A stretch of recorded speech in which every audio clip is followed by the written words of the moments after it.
Mr. James Scarlett, so soon. We go again. Hi mate, well done. We're here. Everything's working.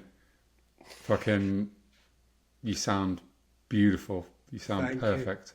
Thank you. If only you had been there for me at the last. I mean, I'm putting on a brave face. I have been in a bad mood today. This is the Thursday that you would have heard the headliners episode. We don't do this anymore. It's always the following week. But you're going away on holiday. We thought, well, let's just not cause any more problems. And also, I know it's boring as fuck with people listening to the whole tech side of it. But the fact that podcast came out and I wasn't using the proper mic. And every time I'm muting it to blow my nose or cough, it's not muted. It's the only, to this day, 73 podcast, it's the only one I haven't listened to. Right, there's a fucking brilliant bit where I'm talking about Israel and Palestine and then suddenly you blow your nose. I'm in the most serious bit of the whole podcast.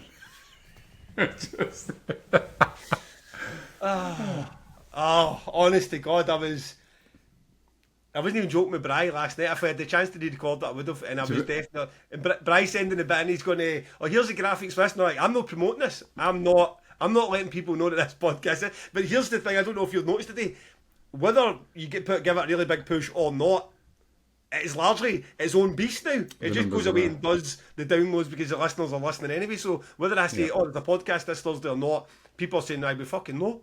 No, yeah. Well, just to put it on record, I don't like Gav in a bad mood. I knew you were being serious via WhatsApp, and I didn't really know what to do with it. So I basically did what my wife would tell you exactly what I do in these situations: is just pretend it's not happening. I just fucking weathered the storm until you came back. To be fair, it's my fault. It's my responsibility to make sure that my mic's on. So. Aye. That aside, listen, we're not here tonight for me in a bad mood. It's to get me out of a bad mood. I have my pint of Stowford Press, dark berry, and I've got my Jack Daniels and Coke, and I'm in the mood for a bit of light-hearted fun. Yeah, lovely stuff. I'm drinking an Arbor. So, yeah, let's have a nice fun chat. Okay. Which, as always, so starts with a bit of Kneecap. Yeah. So last night, I mean, I'm joking about it, but at the same time, I suppose it's going to be an ongoing story that we'll continue to touch on until it's expired in the sense of they've played trees or something else has happened. So yesterday's news was one of the guys has been charged on a terrorism offence for picking up that Hezbollah flag on stage in London. So, I mean, what could you possibly fucking know anyway? But I guarantee everybody was telling you about it. Mate. So it's hard not to make it all about yourself when you're living in your own head, isn't it? Even though I know none of this is about me. But the Europa League final just kicked off. Now, so I've got Kit there, staying up late to watch his first fucking big football match. He's in his Man United kit. We're all hyped. And literally, I'm not even making this up. In the first 5 minutes of the game, it must have just been announced when the game kicked off. I had 8 different WhatsApp messages telling me fucking Kneecap have been charged with terrorist offences. Brendan, who is our legal head, is a Tottenham fan. So me and him went from banter about football to fucking Kneecap. And it's like, for fuck's sake. The football's kicked off and we're talking about Kneecap. But yeah, I mean, it's pretty... I don't know. I feel like I shouldn't have been surprised, but I was somewhat blindsided by it. Didn't necessarily think that was going to happen. And we've had now another flurry of emails and contact and requests for interviews with the BBC and Channel 4 and a bunch of others, all just wanting to know, are Kneecap playing 2000 Trees? I've got no new statement to make about it. Everything I've said already still holds. How things stand. I mean, it is one of those ones. I'm trying to think of what the equivalent was for us and probably all promoters. The COVID and the lifting of restrictions. The amount of people sending emails to Damnation like, will the restrictions be lifted before the day? I think as if me and Big Bojo were in a fucking WhatsApp chat together going, oh, listen, Boris. It's like, I'm a fucking Dada 3 idiot for Glasgow. How would I know any more about the lifting of COVID restrictions for Damnation than anyone else would? And it was just, people think, oh, this is something that's related to something you're doing, so let's just badger you about this anyway. And I knew last night that you would, as soon as I saw that, I was like, Jesus, it's going to be coming in from all angles. People just going, oh, by the way, you see what happened? And as if someone's then got in touch with you and went, oh, by the way, James, this is happening to me, heads up, make sure you get them off the bill. Yeah, and I'm like, are you not... I didn't reply to any of them. Are you not watching the fucking football, you pricks? What are you doing? You know I am. You surely must know I am. I'm not going to name names, but there were some people I was like, really? Come on. You know I'm watching the football.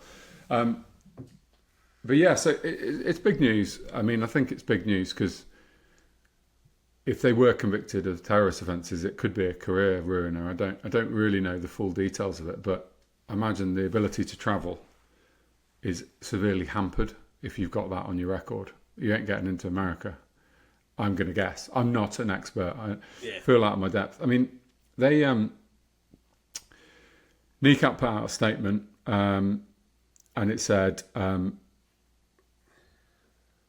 you want to know what it said?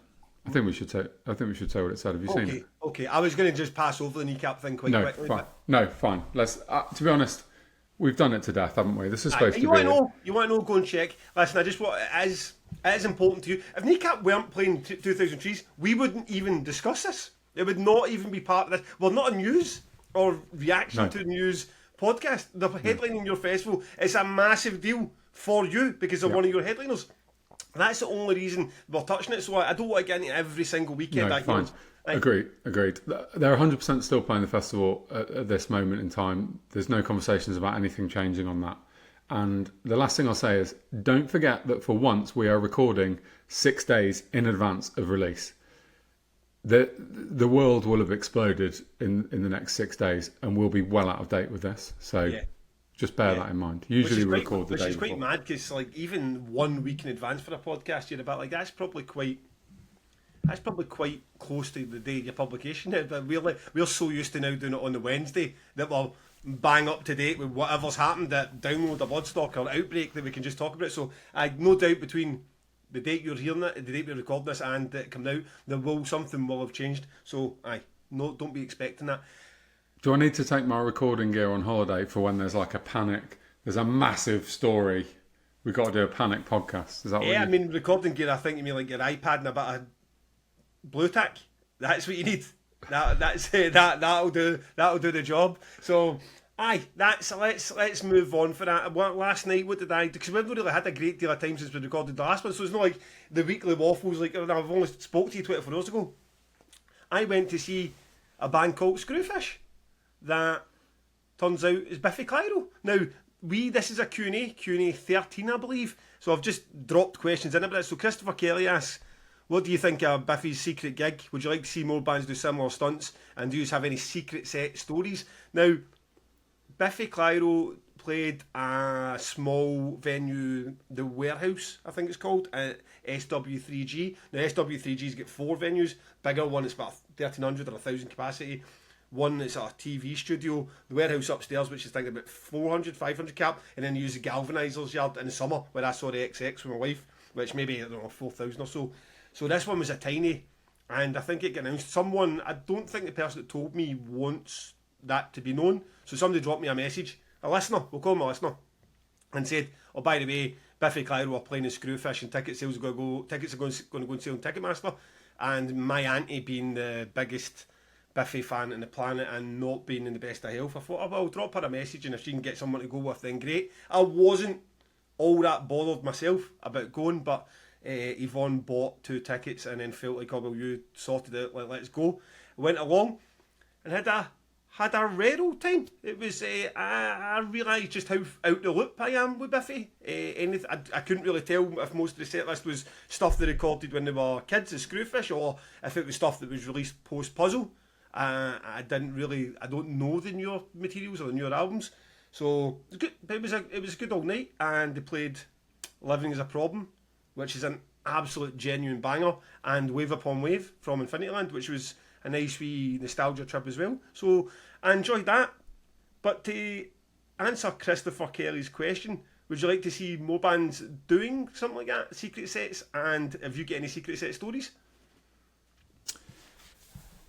I'm not a massive fan of the whole secret set thing. particularly given how anal I am about Clash Finders and knowing where you're going to go. And we've done it. We did it at Arctangent once with Insult from Afar, and I can't quite recall why we did it. It's not a thing I want to do. I saw that Outbreak had released their times, and they've got a secret set that people were speculating about. I mean, I just don't really like it. That whole, I wasn't at the download when Maiden headlined and Metallica did the secret set. You were, weren't you? I think we talked about this before. I don't really like it. The idea of missing it annoys me. So, and I've spent, back in the day at Reading and Glastonbury, you used to spend the whole fucking weekends trying to find the secret set. Particularly Glastonbury. It's like, oh, apparently Radiohead are playing here. Apparently Radiohead are playing here. It's like, just let me enjoy myself and not think about whether I'm missing fucking this amazing thing. But my secret set story, which my memory has just suddenly allowed me to have, is that I was at Glastonbury in, I think, 2010, when Mumford & Sons were just breaking. And, I mean, look, this is weird because they're the least cool band in the world, but when Mumford & Sons were on their first album, I really liked them. And I think if they came out now, I would fucking hate them. It's weird, but anyway, I like them. We were getting a coffee at about 10:30 in the morning outside the BBC introducing tent, which is where all the new acts play that each BBC introducing radio station has put forward. And there was a band sound checking. We were like, "That's fucking Mumford & Sons." And we popped our head into the tent, and Mumford & Sons are sound checking, and we watched them do a secret set and open the stage when they were fucking massive at the time and breaking big. Yeah. And it was great. I mean, I wish my secret set story was about Metallica. Yeah. But it's not. It's about Mumford & Sons. Well, thinking about now, that Metallica, it's weird how that Metallica set, that secret set, in its own weird way inspired Damnation, because I was at Download 2000, would that have been 2003 that happened? I think it was. Yeah, maybe, yeah. I think it was. So then I'm at the main stage and Flint are playing, the guy for the Prodigy, and Evanescence and Flint, but suddenly it's like, where is everybody? It's dinner time, it's absolutely empty here.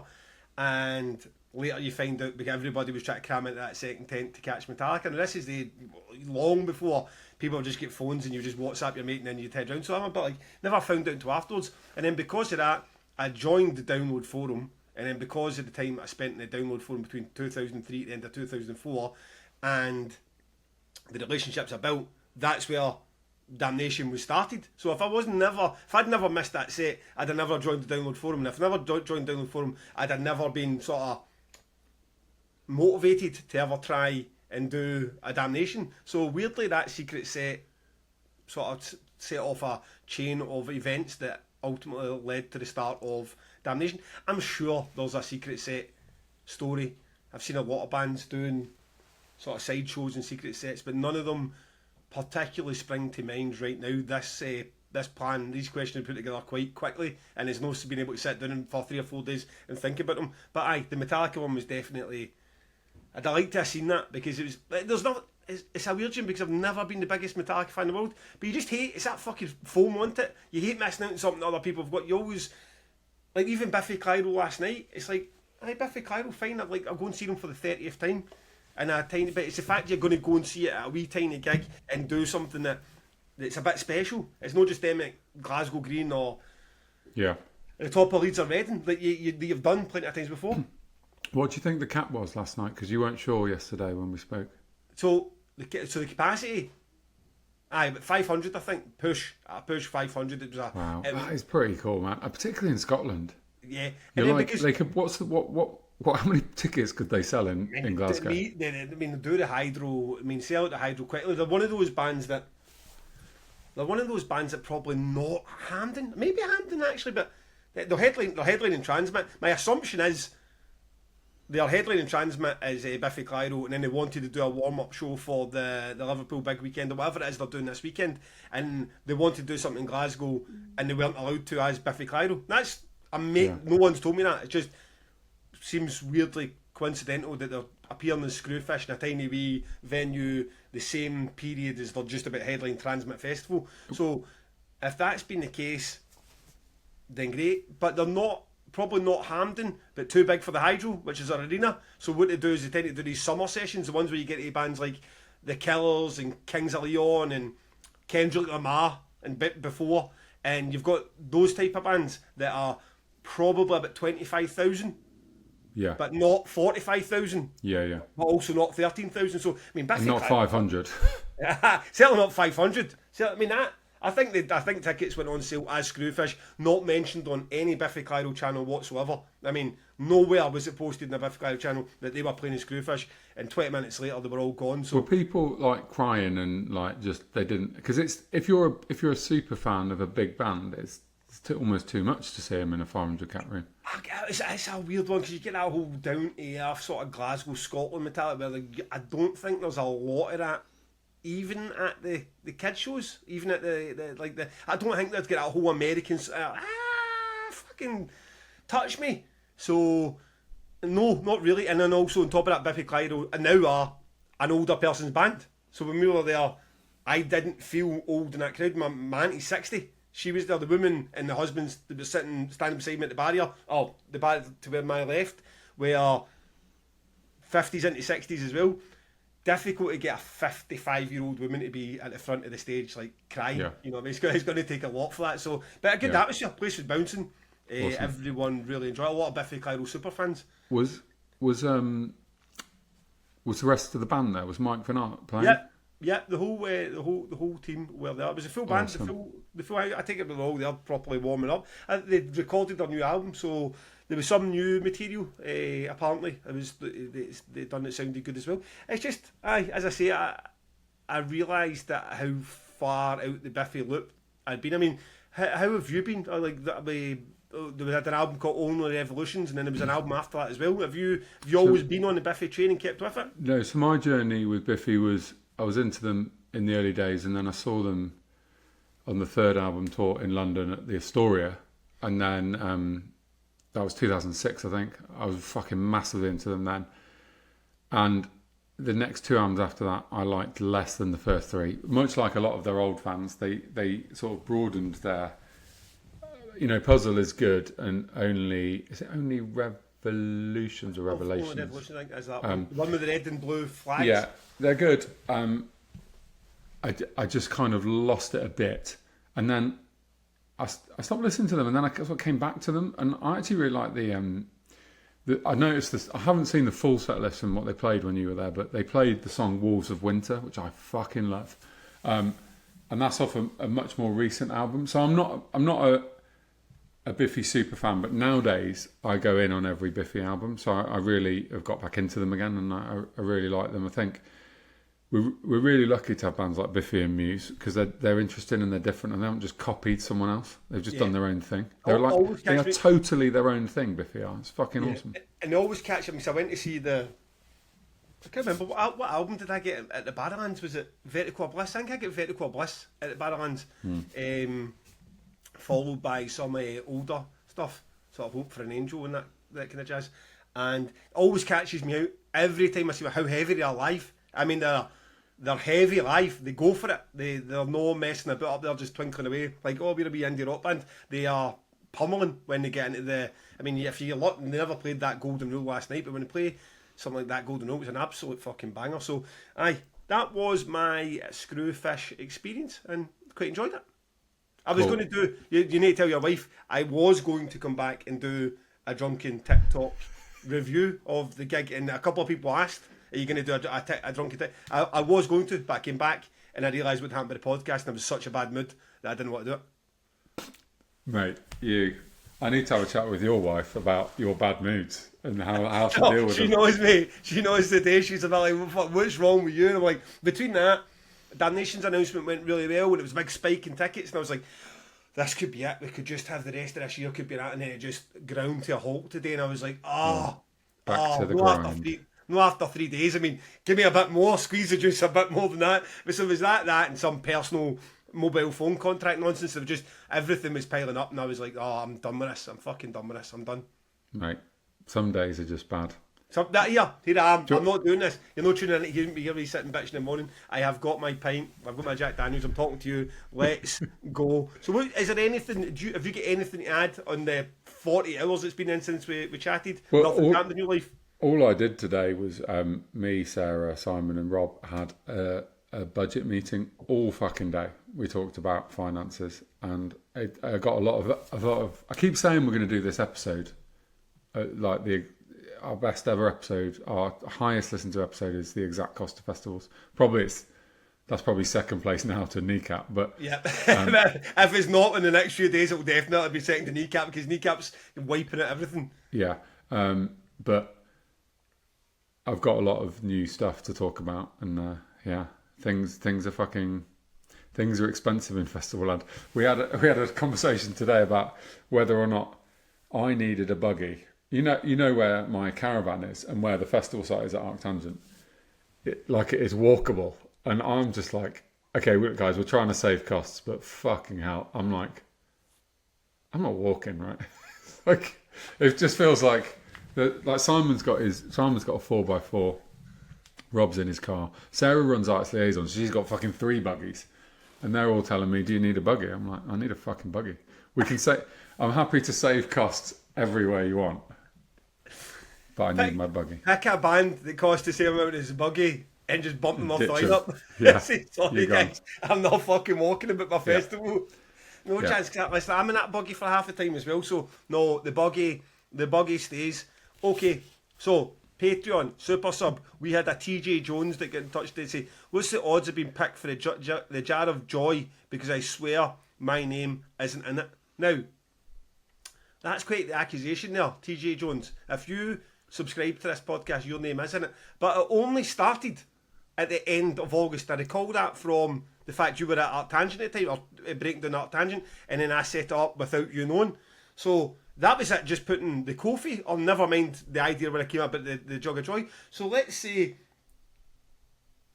7 months it's been up and going. 4, my maths are great, 7 4's 28. Let's add a couple on for if I've done Q's and A's. 30, 32, an absolute push. Names have been taken out the Jug of Joy. Kofi alone had 100 subscribers. So yeah, we're still 60 short of that. And then we've got another 150 in Patreon. So your odds of being picked for the Jar of Joy at the minute are, 200 to 1, which would make complete sense. It's not like it's been going forever. It's only one person per week for a couple hundred people that are there. So I'm sorry to tell you that, TJ Jones, your time will come if this goes forever. I mean, 200 to 1 for a AAA pass at Damnation, or a side stage pass at Damnation, or a Converge fucking art print on the wall for £4. It's pretty good, right? Aye, fuck. You get people that do the Patreons and that in the podcast don't get anything. They don't even get recognition, don't even get a round of applause at the end of the fucking pod. So, aye, TJ, calm your ham. He probably signed up about 10 minutes ago and he's like, whoa, I'm signing up till I get my free ticket to Damnation and I'm fucking pulling back out and I'm saving myself £150. So, as we say that, and people claiming that I don't have a jug as well are absolutely at it. What do you think I'm doing with this? And the reason that there's not the person from last week, whoever we pulled out, is because it's his day off. They probably haven't listened to the podcast yet, never mind get in touch with us. It is a Matt Lawson Hall, another name that I recognise. There you go for people on YouTube that need that. Oh shit, he's fucking his emails on that. Validation, Matt Lawson Hall. Get in touch with us. Do your worst, big man. Good work. Well, look, I'm in for those on YouTube will notice I'm in a new location in the house. Building work's finished. This isn't my new podcast location, but this is the family are sleeping location. But what I just noticed across my shoulder, this is not intentional, is that there's a little sort of drinks trolley thing here. But if you can see here, Gav, this is where I keep my loose brews. Mate, you can't show that one because it's not been released yet. You being serious? I'm being serious. For fuck's sake. What is it? I done an unboxing with Niall and I stuck it up and he said, oh, and by the way, you weren't supposed to mention that one. Right, I'm leaving that one out because I'm going to eat that tomorrow if that's not out yet. Okay, here's one that's out. Harriet. Finish it tonight. Devoured by the mouth of hell. Lovely. But yeah, that's where I keep my loose brews. So, yeah. Well, you know what? If we're going to bring it up, let's just get in about those brews anyway. See, tonight, I had all my soon-to-be fallen soldiers. I'll put a picture of them on a row, the ones where you have to turn upside down to get the last wee bit of the sauce out. We had the Halifax elephant or mammoth juice. We had Heriot's developing a mouth of hell. We had Lord of the Wings there, and we had burgers and chips, and we finished off the last of them. And Lou made a comment earlier. There's a big competition that's running, I think until the 6th, that you can get a ticket for each festival and £100 worth of Lou's Brews. And he was like, that's about a week's worth of sauces for you, which is correct, because we are going through them. I don't want to overstate it with the hyperbole that Lou's Brews can keep your family together, but it's probably true. I mean, I talk more to my family now about his sauces at night over the dinner table than I do about anything else. Like, what's in it, and then my son sits down and says, I'm not the man of the house because I don't take the creeper sauce or anal vomit, and he's the man of the house and he's going to slap me around if I don't start eating hot spices. And then I've got to argue with my wife because she just keeps using the Damnation sauce that's actually mine to sell when I get to Damnation. So I'm like, that's 10 quid a bottle that you're just taking out the family's thing. I mean, it's not always constructive and positive conversation, but some of it is. And if you want your family to have more conversation about the dinner table, then Lou's Brews is the man to go to. lou'sbrews.co.uk Pod 15. See, I need to think now. I need to think because I've had that slip up. Pod 15. Go and get your sauces. Fucking love the wee guy. Mate, I suspected that you couldn't take the hot ones. It's good to know that it's true. No. It's good to know that your 17-year-old son is... Oh, no, because... You know what's going to happen now? No, you're getting cheeky now, because now, obviously, the next step is we're going to need to do the Hot Ones Challenge. You've just talked yourself into that. Mate, I think we do the Hot Ones Challenge. We can do it on a video, but we should be in the same room. I don't want you... I just don't feel like I can trust you to put a proper fucking spoonful in your mouth without seeing it happen. We need to be in the same room. Okay. We'll do it at Christmas. How about we do it for TikTok? Well, not even like we'll just do we'll do it. Go to trees Art Tangent, and we'll have a wee fucking hellfire. A wee hot ones. We'll do it in a festival field. A wee hot ones challenge will be absolutely fantastic. Okay, let's do it. No. TJ Jones. Go on then. I hope that has reassured you, sir. I didn't agree to that, by the way. What? I did not agree to that. We'll do it at your fucking festival. You're like, oh yeah, trees are Arctangent. Yeah, great. We'll do it. We'll do it when you're busy. Mate, you're just rolling about in a buggy. I mean, what are you actually doing? They're like, James, there's a lightning storm. Can you come to event control? And I'm just like... I hope it does rain. I'm absolutely sweating here. Oh. Okay, Lou's Brews. That's all good. If the competition is still running, this is what happens when you're a week ahead. Your dates are all over the gaff. So if it's still running to the 6th, then you're going to have time to go like and share, like his Instagram account, like our Instagram account. I mean, probably £1,000 worth of festival tickets and then £100 of Lou's Brews. Always worth getting yourself involved in. So, questions. We fired these together. Let's see what we've got. James, hit us up. Yeah, okay. I've had zero time to prepare an answer for any of these. So Tim Redman has a question for Gav and a question for me. So let's do the one for Gav first. Where and when did Paul come from, and how did he end up as your number 2?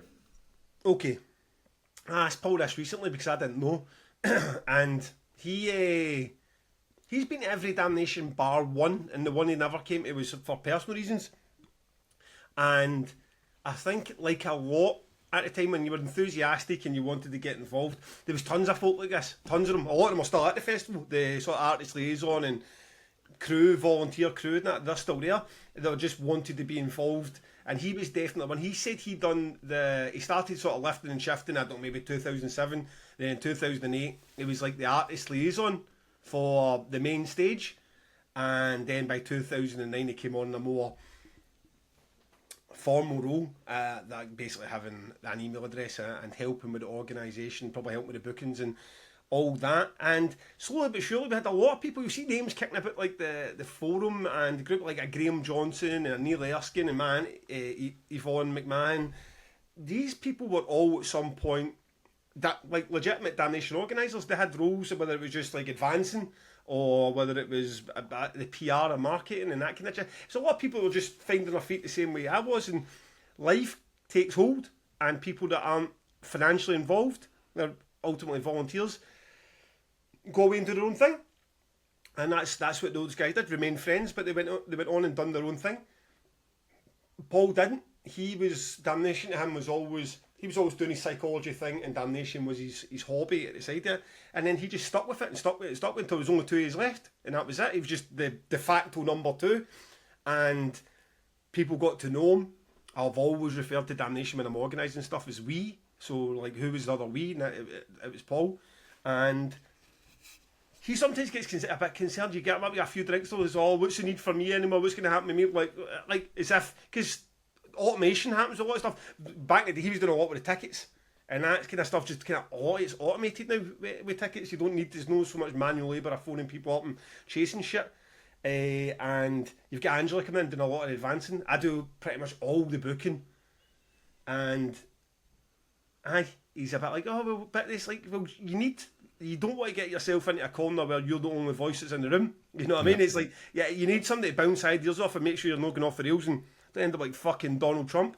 So I'm a bit like, he's a very important part of it, and also, but not with enough.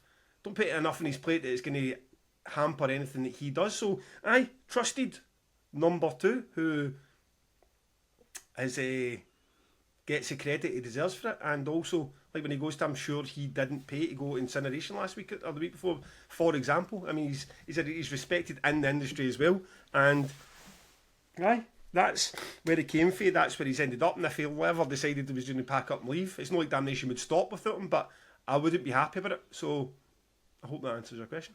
Yeah, good. What a legend.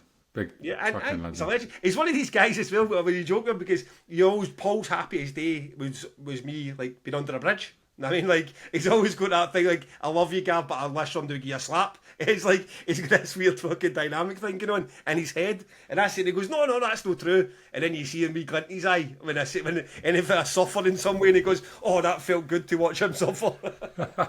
So he's not a Damnation, he's not a Gavin McInally fanboy in any way, in any shape or form, which his own healthy way, because I'm surrounded by people like that. My best mates don't give a shit.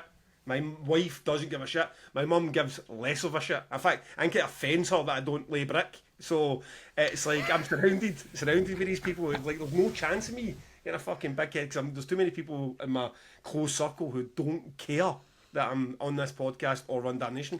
Yeah, I got that vibe in Glasgow. I liked that.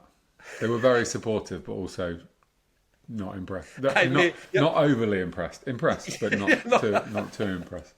I think I'm putting a brave face on for you as well, James. Which is the terrifying bit. It's like, what was it this week?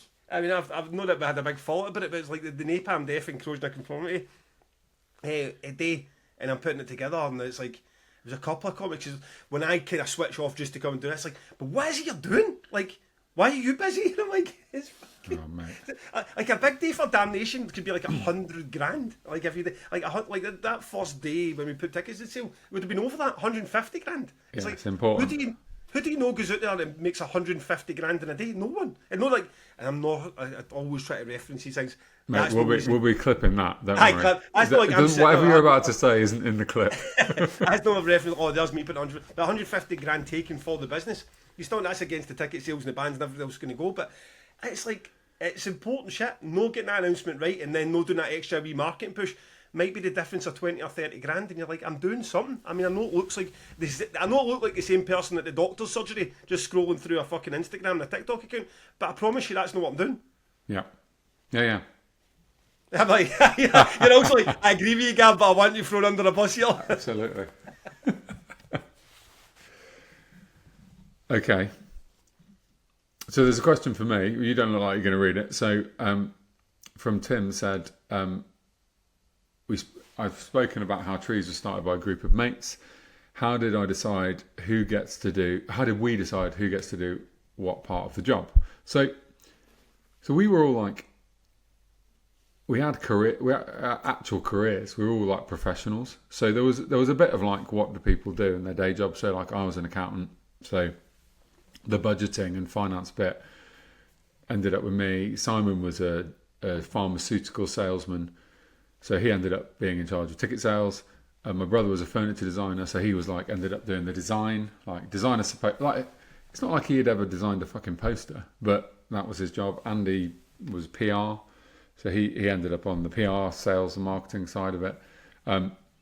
Brendan's a lawyer, so did all that sort of practical stuff, licensing, lawyer. And no one really actually knows what Mark does as a job, but he's like, he earns more money than anyone I know. But he's a very practical man. So basically, anything that was like fucking build something, put something up. Who wants to be in charge of the stage? Mark. Who wants to be in charge of the marquees? Mark. So the jobs were like, at first they were spread like that, and then there's a load of other stuff left, and it was just randomly like, I'll do that, you do that, and I like music, so I book the bands. Was it never a because obviously that's a plum job, isn't it? That's the job that people. That's the job. It was never a conversation about that. In my memory, and I don't think anyone ever wanted a part of that. But part of me wonders whether I've recreated that memory for myself over 18 years. But no, I don't think. I don't know. There's a number of people in the team that are big music fans. I mean, they're all music fans in some way, and I don't know. There was years like Si used to recommend me. He doesn't anymore. He used to find little math rock bands and recommend Dark Tangent bands. I wonder why. Given that Oryx fucking torture for the guy who literally plugged it into your ears, I wonder why Si just gave up. It was like 3 years later. Did you ever listen to Micah? Did you ever listen to that, James? No, Si, I'll get to it, mate. I'll get to it.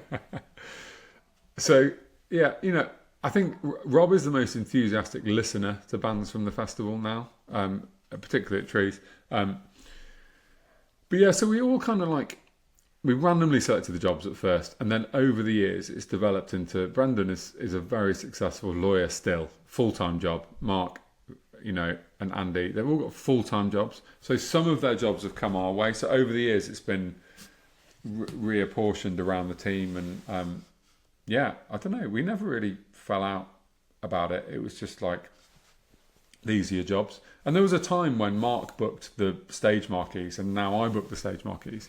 And, there was a time when Andy ran the PR, and now we've got a PR team, and Mitch is a new employee, and he runs that side of it. So it's kind of, it all just like, it's a fluid thing. It isn't like a thing that's been the same for 18 years. We didn't know how the fuck we were doing that long ago. So, yeah, so it's changed, but we're in a good place. When that initial 60s, well done to the 60s, and imagine being a part owner on something as big as Trees now, must be fucking great. Best decision you ever made in hindsight. I'm sure there was years where that did not feel like the right decision or the best decision for all of these. But was there ever a seventh partner, somebody who might have been at the pub that night who just never get involved? Was there anybody from outside that friendship who goes, fuck, why not me? Well, I mean, I was going to ask you the same question a minute ago, actually, because you had all these people on the download forum that, I mean, is one day one of them going to come back and be like, "What? I fucking actually own part of this business, pal. Give me my," like there's in bands, there's always like, I wrote that song. That's the difference. There was a guy. First guitarist. There was a guy. Oh man, he was something else. He was just. I mean, he was a bit of fucking Walter Mitty anyway. He was one of the guys that would tell you he knew 7 ways how to kill you for like 6 inches. He was just like, if I was I mean, if I'd lived geographically closer to a lot of these people, you'd be like, fuck me, who am I even? I mean, not that I was any whiz kid at anything at 23, but I had a bit about me. You know what I mean? And I had the ambition to go and try and start something like Damnation while trying to become a journalist at the same time. But some of the folk at the very start were like fucking absolute roasters. And there's a guy probably back there that would be like, I like, did you know he's kind of guy going to be involved in a book? And I don't even know if he was it. I think he made it to the first 2. And then I remember him saying he got in touch years later, maybe like 2011, 2012. And he was saying, some magazine interview or something he was doing. He ended up getting into fucking J-pop or K-pop or whatever it is, and he had this fascination with this pish. And he was saying he was going to do some article for something on Damnation. I was like, what do you know? What do you know about Damnation? Like, you don't know fucking anything about Damnation. Like, I was the spearhead at the start. It was my day. I was in control of what was there, but it was a very democratic, like everyone pitching their ideas. I mean, that first lineup, when you look at it, and you get your bands like Conquest of Steel, even Go Rotted and that. It's like that came from other people. That was like, it's not like I was sitting there going Mercury Rain. I didn't even fucking know who Mercury Rain was, but it was a lot going on, and it wasn't like anybody was like, this is my festival. That's happening. And then in the second year, there was a big guy Phil Hill, who was involved for a wee bit. I think he was about an investor, like £500 investment or something in it. And he was like, he said to me, he's a bit older.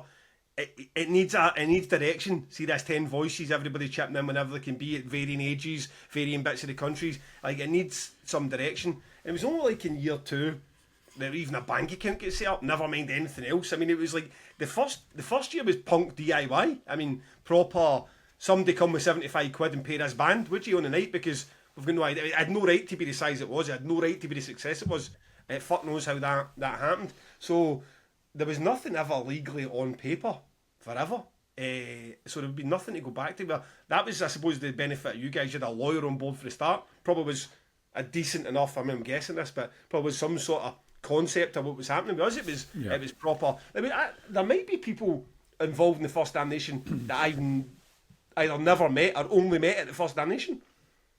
Yeah, I mean, and for us it was, so there was never a seventh person, but we conceived it. I sometimes think about the fact that there's this origin story that I'm sure I've told on the pod, and I've told 1,000 times before, that we conceived the festival at Reading around a campfire, which is broadly speaking true. And all of the 6 people that run Trees now were there, but we weren't the only people there. So there were other people there. I do wonder sometimes if those people think, fuck me, I was in that conversation, because it was very much like, who wants to do it kind of thing.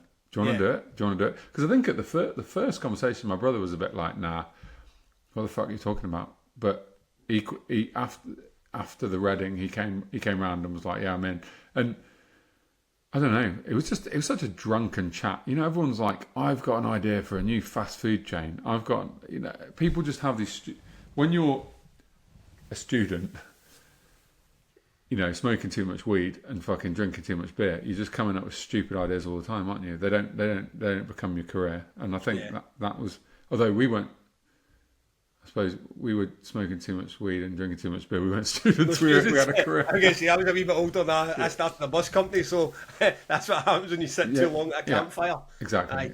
Stupid fucking English. So, well done, Tim. See, I did say these were conversational questions where you're probably going to end up going down some sort of path you never expected. Yep. Steve Dunn. Oh, topical. Metallica's next year's stadium tour. Initial thoughts on the structure and the supports. James, this is one for you. I assume you will be attending. Probably not. So, so what they've done is called the M72 tour. The supports are Gojira, Knock Loose, Pantera, and Avatar. And there's 2 types of thing you can get. There's, in some cities, there's a no repeat weekend, and in some cities it's a one night only thing. So obviously they did the no repeat at Download. Fucking cool. If you like Metallica, if you want to go deep, you want to see him play for 2.5 hours twice with no songs repeated. That's 5 hours of Metallica songs. It's cool. I'm looking at the dates here. So when I said I won't be attending, the fucking London date is the 3rd and 5th of July, which is like me putting up fencing. Yeah. It wouldn't be fun to go to. I don't entertain shit around then. It's the same with the Black Sabbath this year. This is not happening. I don't want to go. It's not like I'm like, oh, can I get someone to put up the fencing for me? I don't want to fucking do it. So for me, I'm very ho-hum. It's awesome for Gojira and Knock Loose, I think. It's cool that Metallica, I mean, Pantera and Avatar, fuck no.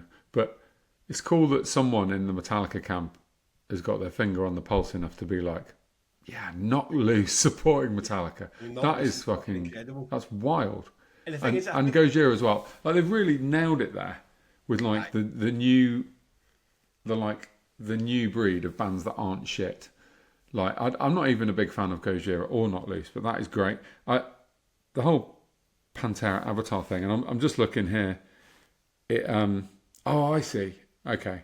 So I think Gojira and Knock Loose is basically the support But Pantera and Avatar jump in every night where they're doing a double. Yeah. They're doing a double up. Yeah. So Glasgow, I believe Glasgow at Hampden is with the good ones. It's with Gojira and Knocked Loose. Because that's a one night only thing. Yeah, Will you go to that? Yeah, not to a Metallica headline show. Like, I've never went out to see. I've seen Metallica dozens of times, but I would never go out to like a Metallica headline show. But then at that, like, if the price wasn't ridiculous and I had friends going, I was going along. I'm going to see Knocked Loose, Gojira, and Metallica with a full stadium set.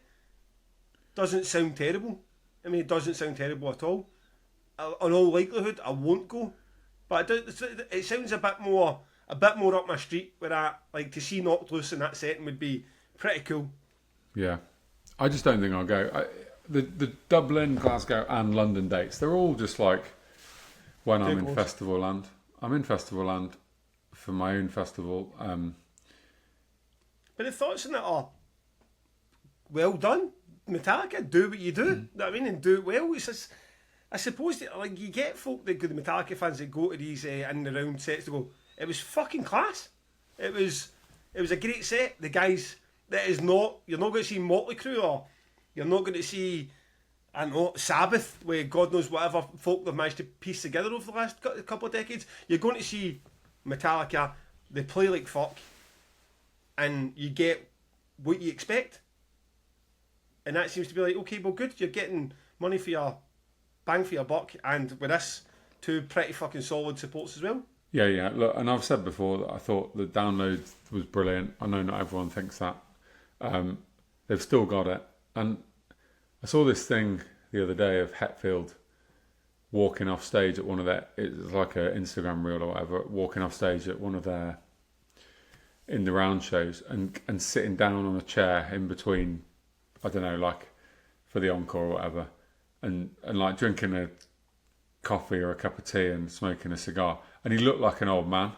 Yeah.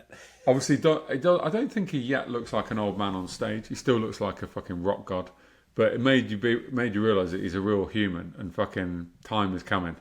Time is coming for him, right? Yeah. But so you agree he's got that Bruce Dickinson. It's still there. It's the when you're getting Iron Maiden, you're getting Metallica. Whether you like that music or not, you're getting a front man on stage that's still producing what he should be producing. They've still got it. Yeah, definitely still got it. Yeah. Whereas I know, like, you get the Motley Crue version of it, like, that's just fucking nonsense. Well, not an Aussie. Years and years ago, I mean, years and years ago with Aussie. I mean, it's one of the ones you just love to stick a bit into Aussie because you're a bit like, he's Aussie. But aye, you're right. Ozfest 2001. That's a long old time ago. I thought he was starting to get the whole jokey thing in. I mean, that's a fucking million years ago he was doing that. Seen him a few times since, and he's like that whole, you know, Muhammad Ali, even at the later stage with the Parkinson, he still could throw a jab. Aussie's like that on stage. It's like he clicks into the performer. He can still throw the bucket of water, but then everything in between was just a bit like, whoa, a fucking empty space. Yeah. And of course, the obvious question is, can you sing? And the answer is, not always. No, not always. Yeah. Gary Dempsey, this is one that you wanted to spend 4 weeks in. Yeah, fuck you, Gav. And I've given you, mate, I picked this one. I was like, fucking yes, get it round them. You wanted 4 weeks in this, you never get 4 minutes. Gary Dempsey, best single day of music ever. He's going to go with Red in 98 with a run of Foo Fighters, Supergrass, Prodigy and the Beastie Boys on a red hot day. I mean, my notes literally say, fuck off, Gav. I saw this question 20 minutes before we started recording. It's an unfair thing. I want to spend. Not everything needs a fucking dissertation. Jesus Christ. Well, look, Gary. I went to Reading 8 out of 9 years, and the only year I didn't go in those 9 years was the year you're talking about. So fuck. I'm disappointed that it was so good because the answer to this question is, mate, that's not even the best day at Reading. The best day of music ever. So that's the year I missed. For me, the best single day of music ever, I don't know, but I'm going to go for this because Gav's given me no time to think about it. There's, I think for me, I've talked a lot about what makes something great what makes a live gig great is how the band are feeling, how the audience are feeling, and how you're feeling. And my best live music memory ever probably is me and my best mates, a lot of them the 2000 Trees organisers, went to Reading and we watched in a row 100 Reasons, the Mars Volta and the Cooper Temple Clause. So they were all kind of at their peak at that time. And it was in the second stage at Reading. I don't know what they called it, Radio 1 tent maybe. And they were back to back. And we were all, I mean, not that I'm saying this is the way, I don't actually want to be wasted watching live music, but we were all having a fucking lovely time. We'd had too much to drink. We were arms around each other. So we had like the bangers of 100 Reasons and the Cooper Temple Clause that we knew, we owned albums by. And then I think it was very early on in the Mars Volta's career. And it was just a time of like, oh my fucking God, this is amazing. I have no idea at all who headlined the main stage that day. Maybe I wandered over later and watched Metallica. I don't know, because Gav gave me 18 seconds to prepare for this question, and that is the best I could do. Well, if it makes you feel any better, I had the same time to prepare. When you were chatting there, I was like, okay, in my head, I'm going to go with Ozfest 2001, but not without the clarity of everything and why I thought that sound. So I brought up the poster in front of me. Now, Ozfest 2001 is the first festival that I'd ever went to. Hugely, at this point, I've battered on a bit. This is my whole in the deep end, metal pants on. I am all in on metal music, hard rock. Haven't been exposed to it for so long. So I mean, I'm only about 19, 20 at this point, and I went down the main stage. It didn't separate it here, but I remember opening with Raging Speed on, which was the band I was seriously into. But it had Papa Roach, Tool, Slipknot, Black Sabbath. Tool, Slipknot, Black Sabbath to end the main stage. I mean, they're three genuine download headliners in their own right. But in between, it was Milton Keynes Bowl.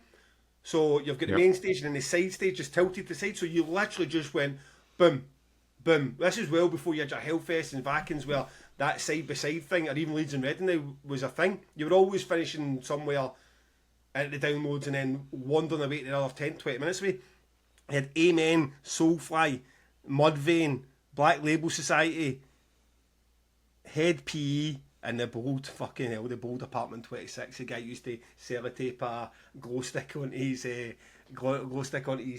mic. I don't know if it's a true story though, but I think it was some sort of nepotism, that whole thing. It was like he was the son was somebody for Black Sabbath, and that would make sense. That would make complete fucking sense if that guy or that band were on that bill.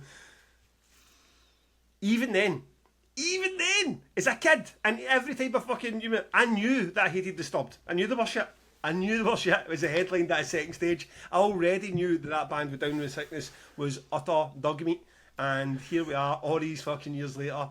I was correct. Still am correct. But what a run. What an experience. Oh, when I'm watching those bands as well, almost all of them are like the first time I've ever experienced them. I wish I'd known Tool a bit more. I had a ticket to see them at the Barrowlands like 4 days later. So it was in my mind, I'll go and get some food when Tool are playing. I'd have probably sat and watched a bit more of Tool. But Raging Speed Torn opened that day, the weather was beautiful. Mosh pit was fucking chaotic. What a day. Mudvayne, loved Mudvayne back in, loved Amen back in, Casey Kiosk jumping off it. I loved it. What a day. If I've had a better day at a festival, I would like to be reminded of it because I loved that so much. Well, you know what you've reminded me is that the reason Gary saw Reading 98 and I didn't is because I went to Ozfest 98. So that would have been, in the days when, well, at the end of the day, in 98, I was, 20. I couldn't afford to go to 2 festivals in a summer, so I chose Ozfest, and I've just pulled up the lineup for that. And that is Black Sabbath, the original lineup, with Ozzy also playing a solo set, Foo Fighters, fucking third from top, Pantera, the actual Pantera, pre-racist Phil Pantera, Soulfly, Slayer, Fear Factory. That's the fucking main stage, and that is like, that is amazing. I can still pick memories from that, and like I really remember. Is that the bowl? Yeah, Milton Keynes Bowl. Second stage, not so much, but it's all a bit fucking. It's headlined by Coal Chamber, who I in 1998 really liked, I guess. But Coal. Yeah. No Coal. Yeah. Mate, we can get that on our live before we go on stage playlist before Linkin Park's the end if you want. But yeah, so 98, that was what I was doing instead of watching Foo Fighters, Supergrass and The Prodigy at Reading. So yeah, good question. Good fucking question. A wee trip down memory. I enjoyed that actually. I enjoyed that. Daniel Hay, Mr. Daniel Hay, who came to the London podcast, told us he travelled from New Zealand. I went to Glasgow, then shouted him out on stage saying, I hear he's came all the way from London to Glasgow via New Zealand. And he got up in the middle of it and said, I come from Ireland. Which ruined the entire... Yeah, you look like an idiot. I was good. It was was it good? So, and I noticed he's got a wee bit of cheek in it for him. Like he likes to think he's like the third voice. He's like one of the guys that's not been told yet. He's no funny, and he's still got that whole trying. So less of that, Daniel. It was mentioned briefly in one of the live shows, but I think it could be a bigger discussion. Your feelings on booking cover bands tribute acts. Is there a bigger discussion? I don't think there is a bigger discussion about it. I think it's been probably we're not doing it, or I'm not doing it. What do you mean? Tribute acts and cover bands for Damnation. You booked one last year, didn't you? Who? That thrash band. They did a covers set, didn't they? A half covers set. What are they called? Okay, that a push. So Insanity Alert doing Stormtroopers of Death, their own music, and sort of like mixed mashup of Guns N' Roses and Iron Maiden. It's not that much of a push. It's a bit of a push. Well, okay, let me say what I'm going to say and then we'll come back to that because I don't think it's a push. But look, broadly speaking, I don't want to book cover bands. Having said that, I do want to book Phil Collins, who do skiffle versions of everything from 90s pop to Rage Against the Machine. I also want to book the 900, who are a Tony Hawk covers band. So those bands add a different element of fun to 2000 Trees, and they are playing covers, right? And they're not. What I don't want to fucking do is book a Tool covers band or a Bon Jovi covers band, or can you imagine an Arctangent like a Pink Floyd covers band? It's just fucking stupid. Like, why anyone would go to a festival to watch somebody play one band songs is beyond me. I cannot understand it. And like Elvana, do you know this band Elvana? Yeah. You know, it's like an Elvis impersonator fronting. But they're getting big. Yeah, they play big shows. I see Mike Vennart on like a Twitter or Threads just having a rant about Elvana quite regularly. Yeah, but he'd also hate Phil Collins in the 900 probably. But I'm not 100% writing off ever booking Elvana, but it doesn't really appeal to me. I think a bit of silly fun at a festival is okay. The odd cover band playing through if we don't book Phil Collins, there's like a fucking riot. People are like picketing us. You have to book Phil Collins every year. And they're a skiffle band. It's like a acoustic guitar, acoustic double bass, and a cajon playing Rage Against the Machine. It's fun. If you want to have fun. Honestly, I don't even, just because I'm not booking it doesn't mean I can't enjoy it. See, when you get, I'm trying to think of when you get the whole sort of, you get that bluegrass or another very distinct genre. Like if you got a thrash band but doing Tina Turner songs, it's sort of like it can be fun and hearing that different. It's just, aye. But how is Insanity Alert different to that? Because I say so, James, okay? Because I fucking say so. That's Rob Scarlett. Hang on. Let's just have a little break. Are we break? We're going for the first drink because we keep this in it. The first drinks break is here. Boom. Absolutely. James, we are back, baby. We have the top ups. Yes, we do. Now the costume change. I thought, you know what, fuck it. It was a wee bit warm when I started. I just felt a bit sweaty and I said, you know what, let's get a costume change in as well. We don't need to pretend to the people anymore that we're doing this. So no, there's a break. There's been a break. It's, you know, it's funny too because when I was downstairs I was thinking, my wife was saying to me, are you not done with that? Are you not done with, like, what are you doing? Like The Handmaid's Tale is out on a Thursday night and we're not getting to watch it because you're up there doing your stupid podcast. And I was like, well, that's rough. You don't need to talk about it like that. And she says, I know. And I thought, when I came back up, I was like, What really annoyed me the most about the mic thing not working was I feel like we're beyond. Like, see, 6 months ago, a year ago, that not working, you're a bit like, you need to laugh it off. You're two technophobes, two middle-aged technophobes, and no one's paying for it, and it's fine. But see, after, like, you've done it for as long, and there's a tour that sold it, and there's a fucking people on the Patreon, I'm like, they deserve better. You know what I mean? They deserve better. As I'm walking upstairs with another 2 drinks, with this podcast about to descend into fucking madness. They're not going to get better just yet. It's like, I just put this one, put a wee tick beside this one, and there's listeners out there who don't deserve this fucking level of stupidity, but there's also people out there, Tom Breeblebox or Forbes, especially, that they are rich credentials, that just they thrive off this. The chaos of it, yeah. That's all they want. They don't want like the information and the learning experience. They want me slagging you off and you tell me to fuck off for it. So I suppose that's what you might be getting. Well, there's new listeners here, right, that have not seen a drunken Two Promoters One pod. It's been a while.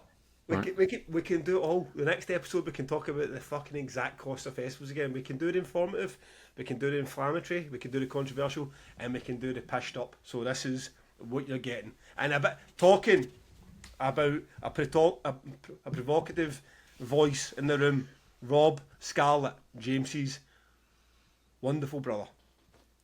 What's the relationship between how much you enjoy a band album and how much you listen to them, i.e. how much effort you put in?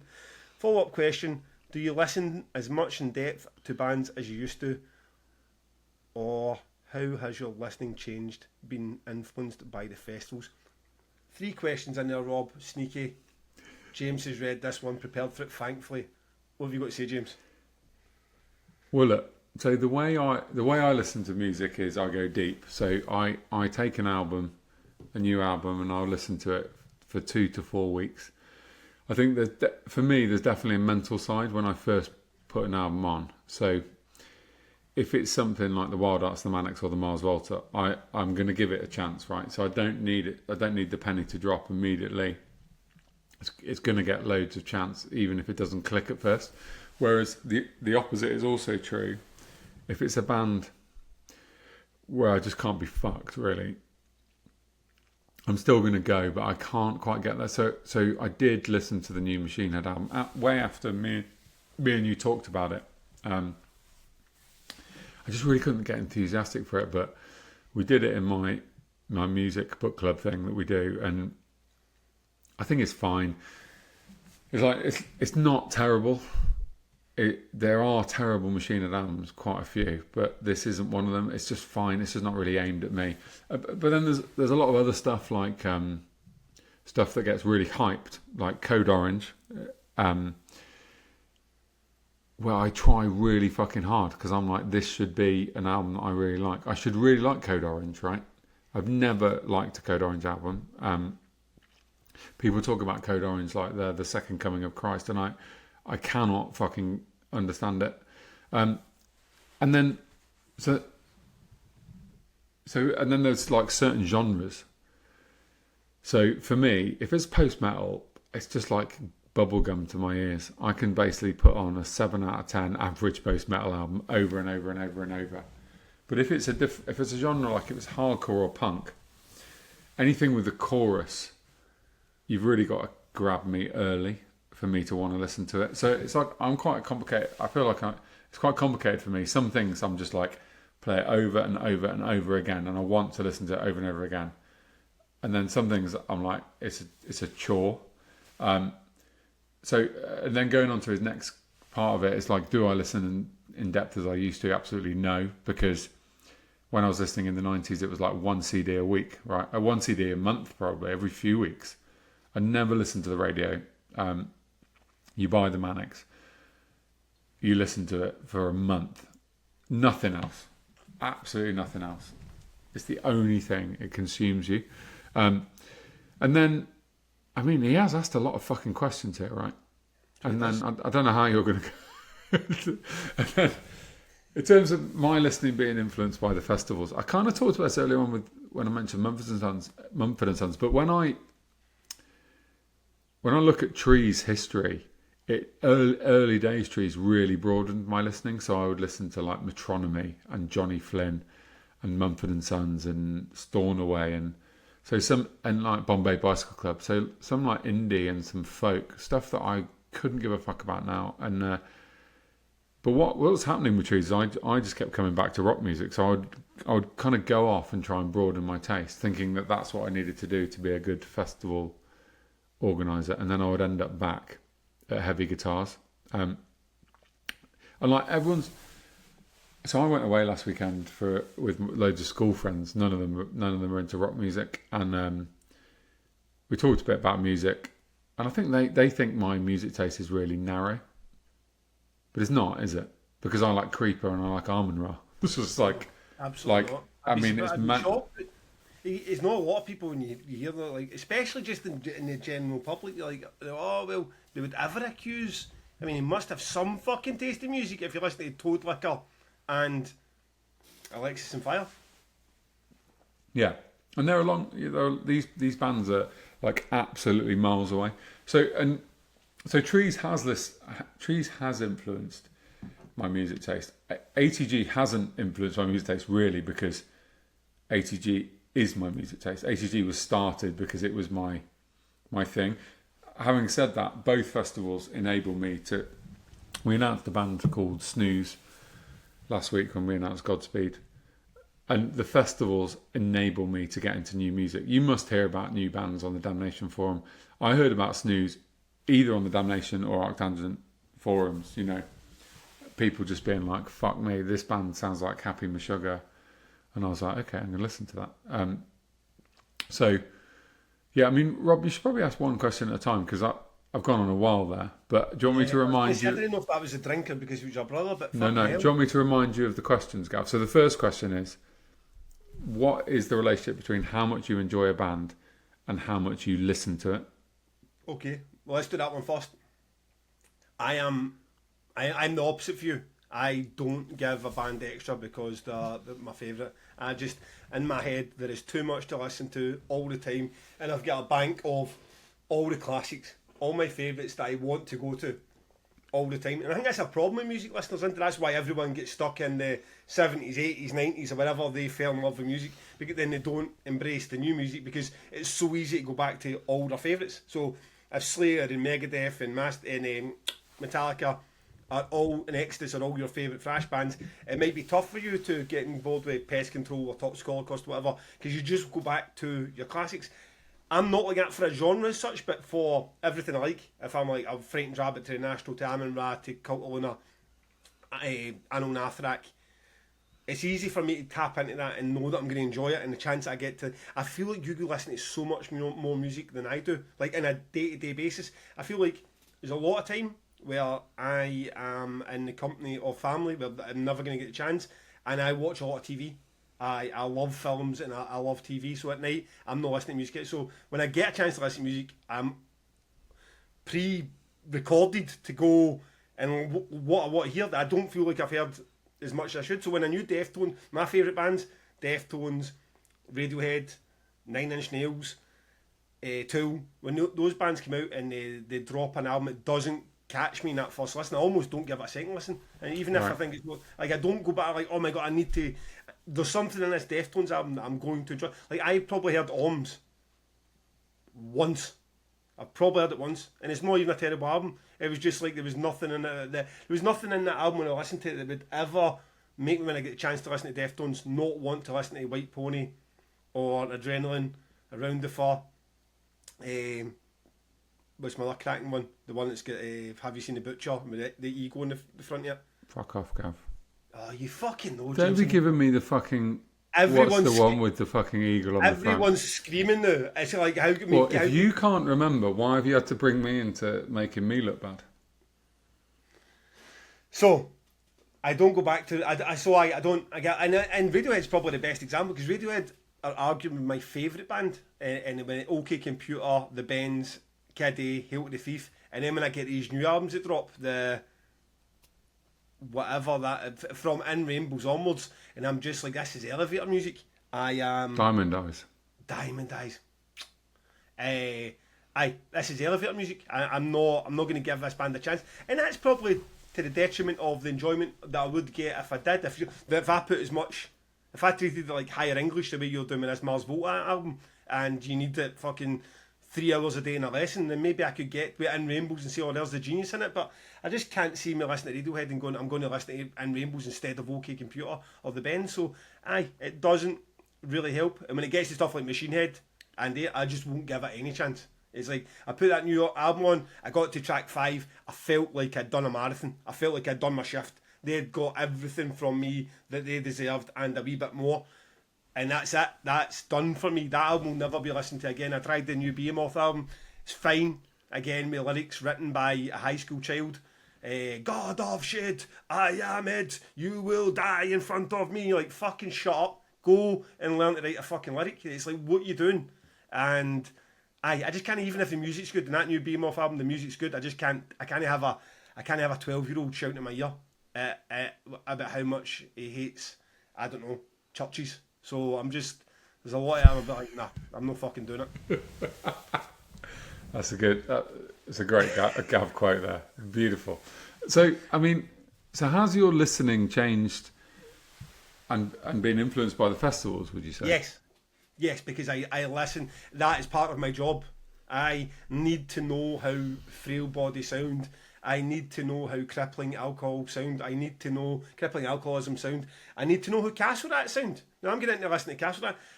And no surprise to anyone that I am not going to be running about in Castle Rat merch. But Damnation's not just for me, as I've repeated 1 billion times. So you need bands that are excellent, that do what they do, excellent, hot, and people are excited about. Damnation fans are excited about. And you can book them because you know what the fuck's going on. So yeah, absolutely. I do view listening to a lot of new bands, and I listen to a lot of new bands. I'm in for Castle Rat, mate. I'm in for it. You're in for it? Exactly. Yeah. I probably think about a lot of fun as well. I think sometimes you can get them just do it right. And when I go to listen to some of those new bands, especially when it comes to like the death metal, the black metal, some of the doomier stuff, the proggier stuff, I am not going in there to look for my new favourite band. I'm just going in there to find out, are they what they say they are? And are they as good as people say? Even if I'm going to commit to the other side, I still want to run back to Mariner.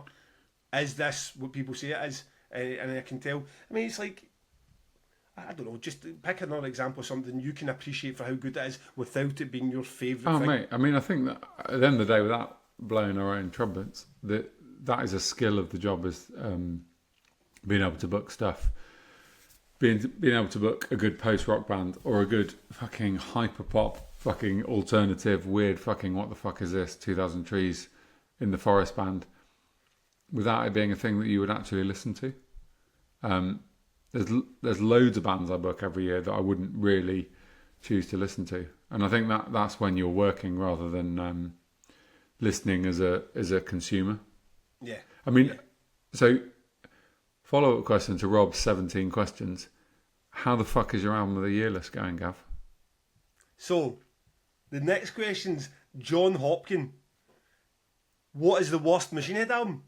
Have you just ignored my question? What are you doing? Like, did I press mute there? It was just to seem to slide better into what's going on. Okay. What is the worst Machine Head album? Well, do you want a short answer or a long answer? We'll go short. Okay, Catharsis is fucking terrible. Everyone should go and listen to the song Bastards, because it is a folk punk song that sounds like a Dropkick Murphys crossed with Frank Turner. And although it may be mildly catchy, it is fucking terrible. They are the single most up and down band in the world. I feel like now, I don't think there's a new up to come. I've given up on... I actually gave up. I gave up. You wanted a short answer. Did you want a short answer? Yes. I gave up on Supercharger and Through the Ashes of Empires, and the Blackening brought me back up. Are you having a fucking laugh? Are we doing this again? Are we rewinding a year? Are you going to... What are you talking about? You gave up Through the Ashes of Empire? That's their best album. It starts with Imperium. Mate, the listeners slapped you down about 12 months ago. You've had a beer, right? I get it. You're probably a bit tipsy. Walk it back. No, Through the Ashes of Empire is Like, even if the blackening is, take the debut as the standalone classic, right? Then if the blackening's the modern classic, Through the Ashes Empire is still number 3. No up for it's not for a conversation. No, look, I'm not arguing that actually, because as a listener, sometimes you turn off, don't you? So so the Burning Red got me close to turning off. Supercharger turned me off, and I was like, I'm done with this band. Right. And then I couldn't ignore the blackening because of what people were saying about it. So I went back in, and it's like, oh my god, this is amazing. And then the next 2 albums after that are quite good, and it just got slowly less good. And then they got fucking shit on the worst on Catharsis. Some people that out there are going, no, Supercharger is worse than Catharsis. Well, I've only listened to Supercharger once, so I don't know. But Catharsis I went in on, and it's fucking terrible. And then since then, the last 2 albums are just deeply average. So there is no... Name me a band that have reached the heights as high as they've gone with Burn My Eyes and The Blackening, and the fucking depth of shit that they've been to. There is none. Even Metallica can't even get close to that. So yeah, there's your short answer, Gav. Okay, well, I only really know that period of Machine Head where the first whatever that would be bunch of albums we went through, the Burning Red. And it's definitely between the Burning Red and Bulldozer for that period. I know I stopped after Through the Ashes of Empire, so I stopped at that absolute high. And I'm going to go with, cause I feel like I had a soft spot for Bulldozer, which is opening track on Supercharger. And what one is To This Day? To This Day on the Burning Red or Supercharger? Because I feel like I can't throw the Burning Red under the bus if To This Day is on it, because that's still a banger as well, but I think that might be Supercharger. So I know what, the Burning Red is going under the bus alongside Catharsis and Bastards. That's that okay? I fuck knows. You fucking laughing at? I just hate it when I prepare an answer and then you ask me a question which then I feel like if I asked you a question, you'd literally say, what's your surname? And you would just freeze. And you'd be like, I just don't know. It's like you get asked a question on the podcast, it's like fucking brain freeze. Owl on it. Who won't get an owl on it? Well, everybody knew what it was, didn't they? Everybody was shouting at their Spotify, it's Diamond Eyes, you absolute fucking loon. Right, you read the next question. Yes, I am. Lawrence Beard says, do you have a guest in mind that would be great for the podcast, but is also realistically attainable? I mean, I want to know Gav's answer for this. Lawrence would go for Ed Gamble for his status and musical taste. Okay, I'll go first then.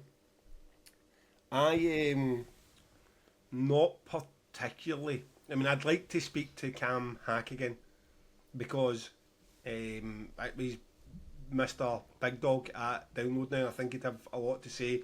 Good interview the last time. I think there's more to uncover there. I think there's still a thought that, oh, by the way, if you guys went and got Lars Ulrich or if you went and got Chino Marino, be this great podcast. But I disagree entirely. I feel like those podcasts are 10 a penny. There's a million of them out there. You can get those interviews if you want them. And would we really be squeezing that much more out? Maybe a different variation of question, but ultimately I mean, Frank Turner is by far and away the biggest artist that we've had on here, sold out Ali Pali in minutes, and it wasn't as if more people went to listen to that than went to listen to Stinky Pete. Stinky Pete's episode, guy who's got a portfolio company, was more successful. So it's not like I'm looking at, could we attain some fantastic superstar to do it? I'm not really interested in doing it. I wasn't even really that interested in doing that at Damnation Versus. So right now, off the top of my head, Cam Hack coming back on and doing what's it like to book the fucking biggest band for the biggest metal festival in the UK would be an interview I'd be quite happy to do. Well, he's ghosting me right now, so I don't think he's coming back on. But if he's listening right now, we would love him. So I'm going to go one higher than Cam. I would like Andy Copping. Cam's boss. I don't know if he's still Cam's boss or he was Cam's boss, but I think that would be cool. I think it would be interesting to get his like ideas on, because he's at the end of his career. What does he think about the festival industry? What does he think about the independent festivals like ours? But look, like you, I don't really aspire to interview musicians. I feel fucking awkward about it, and like almost like what do you ask a musician that hasn't been asked to a musician a fucking million times? I'm listening at the moment to so Billy Corgan from the Smashing Pumpkins has got a new podcast, right, where he interviews people, and he interviews like Gene Simmons from Kiss and Tom Morello, big racist Tom as I call him now. He's involved with Disturbed and Pantera. When this podcast gets sued, there's a fucking church and state divide, mate. I am not getting involved in your fucking chance of the defamation of characters. I've got a new answer. Tom Morello, come on the podcast and let us challenge you, the most right on left wing guy ever, who I love, about being involved with the various things he's been involved with recently, aka the Black Sabbath thing with Sharon Osbourne, Phil Anselmo, and Davey Draymond from Disturbed. Anyway, so go on. You're away down that fucking... You're going to start a fucking Twitter account soon, trying to get folk cancelled. This is the kind of bullshit you get on the internet, like, 6 degrees of separation, that Tom Morello's suddenly now some outcast. Mate, he's curating it. He's curating the musical lineup. I'm not. I don't want to do that, Gav. But he is curating the lineup at that Black Sabbath show. Okay. If you don't want to hear me spouting shit, stop telling me. Let's have a little drink on this podcast.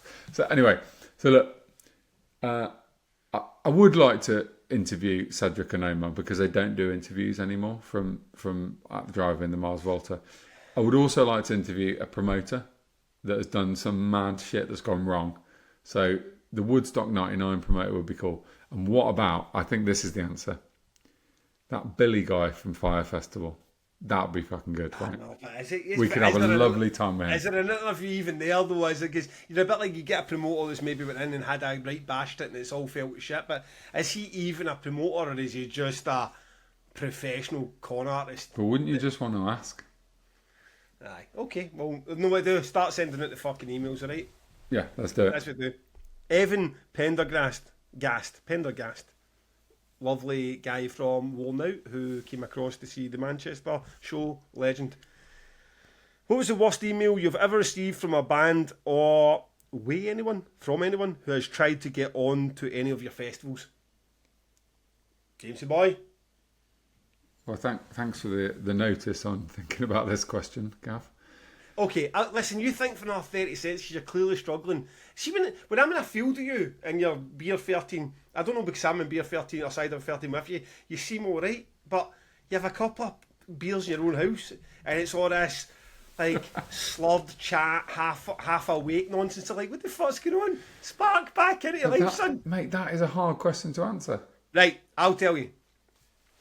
These happen all the time. So what you get is the hello Bloodstock. Hello Bloodstock. Hello Hellfest. Hello the ones that are just randomly punted out and they're trying to get you to book, I don't know, fucking 24 people dressed as leprechauns and do flame throwing, and they come through all the time, and you can't get numping them. You delete them as quick as they come in. Then you get the ones where I would say that are more than annoying is the ones who know exactly what's going on and know who you are, and they still try to buy on. Or you get the band who has zero following, zero EPs out, zero anything happening, and they come on and they give you the full spiel, and they say we'll play for petrol. I'm like, fucking, oh, will you? I'll stick you in my festival. It's cost me hundreds of thousands to put on, and you'll play as long as I just give you the £100 fine. I fucking bet you will. So you get those ones, and the big mistake that I make sometimes is I reply and I say, listen, don't be disheartened with this, but you're a fucking billion miles from this, and you really need to Do put you, that you do really do that? Sometimes, because every now and then I'm a bit like, that's my default. That's who I was at the very start before the industry broke me. It's like reply to everyone. It's like show some common courtesy. At the end of the day, somebody's reached out and showed their interest, and then you get stung with this one. The reply always comes back in. I disagree. We're this because this, and we were voted the top 6 thrash band in Exeter. And my mum came to the fucking gig the other night, and she says she's going to phone your mum and going to fucking kick your hole. And I'm like, how's this happened? How have I ended up getting in conflict with the top 6 thrash band in Exeter?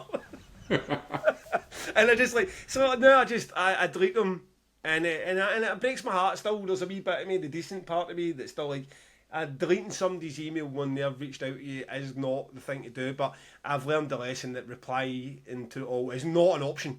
It's not. Yeah. You never. People don't just take the reply and say, right, fair play. They go, okay, now the opportunity's here. Somebody's actually replied. No, it's a fucking, I'll send you the EPK that's fucking 6 gigabyte in size through your inbox and crash your inbox. It becomes a complete nonsense. Even the best intentions one, it's just like, read the room. It is Damnation, for how you view this, even as a Trees fan, you might even know about Damnation. It is huge in terms of the underground metal scene. You've been a band for 6 minutes, you haven't played a gig, you've never recorded an album, you're not getting on the fucking bill. And then me telling you can't get on the bill, and then you come back being offended about it, it's just nonsense. Yeah. So I don't ever engage with that sort of stuff. The worst emails that I get, my least favourite type of email, is that there are some big booking agents that when you email them an offer, they reply saying, I don't want you to book this band, I want you to book that band.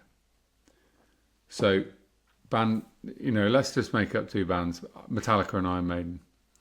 That these are small bands, small up and coming bands, and you make an offer for Iron Maiden, and the agent comes back saying, no, I don't want an offer for Iron Maiden, I want an offer for Metallica, which is basically the worst thing in the world, right?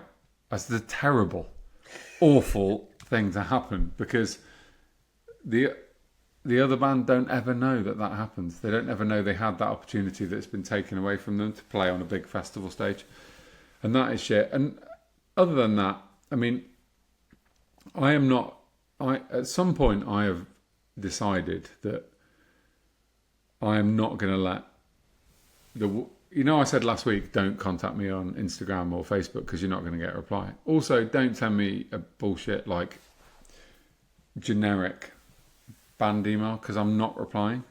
I know you've sent it to Damnation and Incineration and Slam Dunk and Download. I know, and I appreciate you're going around, and it's just not the way. We've talked about how you can get booked on festivals. That is not the way.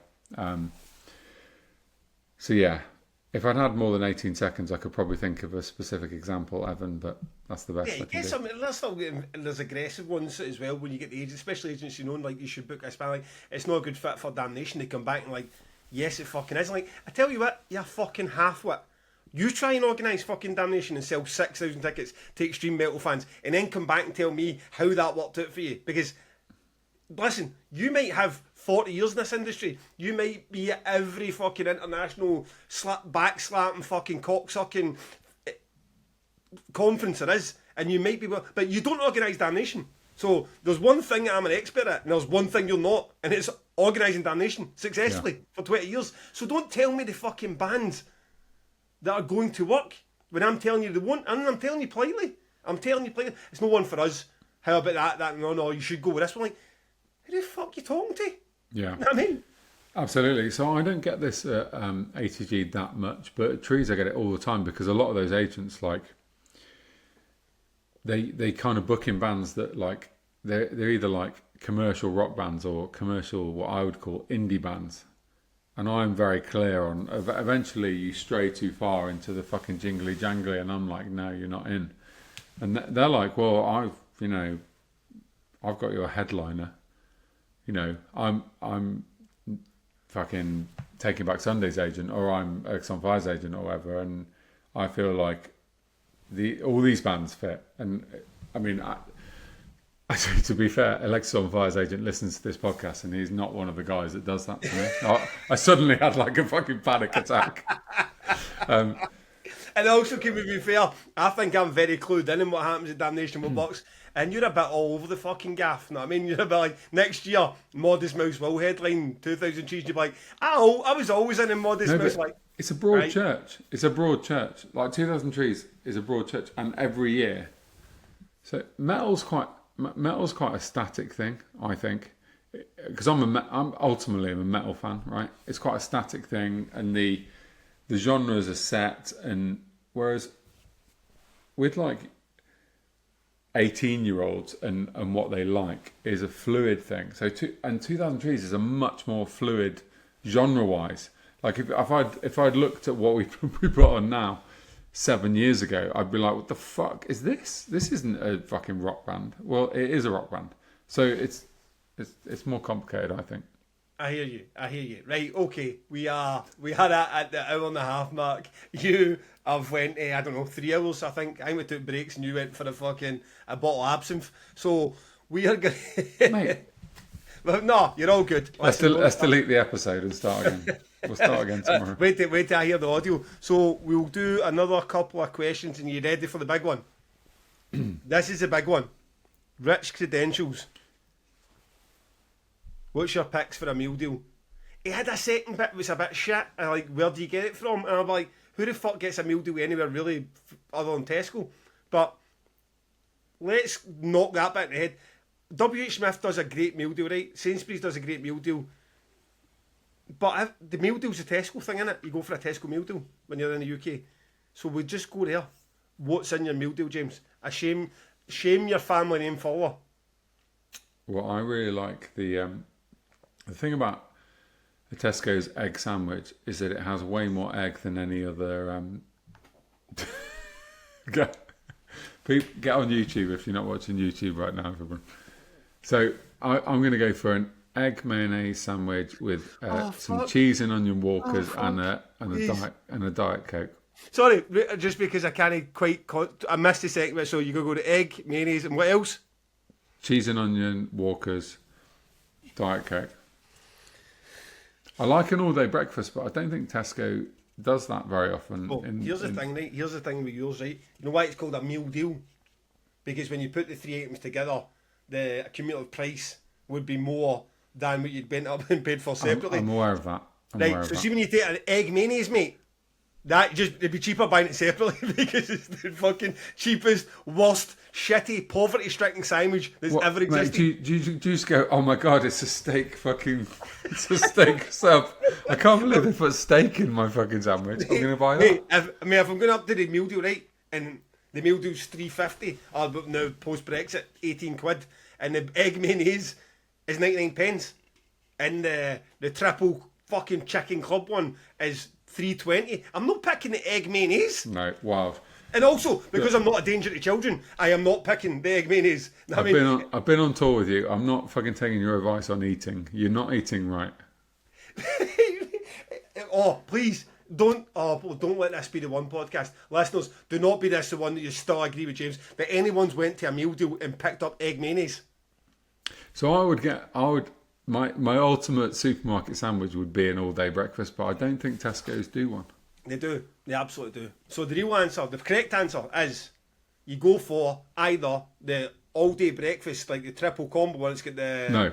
No fucking way. It doesn't also, work. Yeah, and let's fuck the triple combo. It's shit. No, mate, the triple combo is always the right, so you get the chicken meal, the chicken and stuffing, and then the one that just sets it apart a wee bit is the BLT, the chicken club one, and there's cucumber in it, and not even just I hate cucumber, I hate when it leaves that lasting taste in the sandwich, so I always struggle a wee bit with that one, but you're still getting chicken and stuffing, chicken and sweet corn, and then the chicken, lettuce and tomato.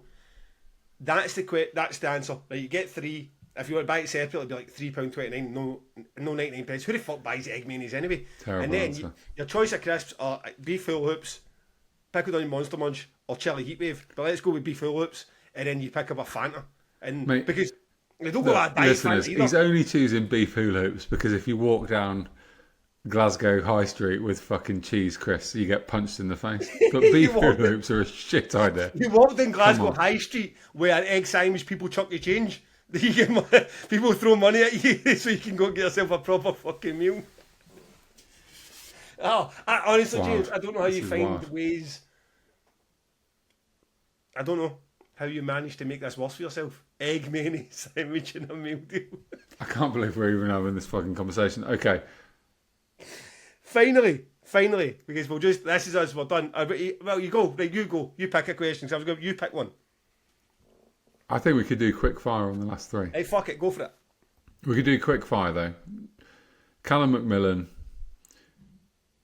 Who is the worst band the other pod host has ever booked for their fest?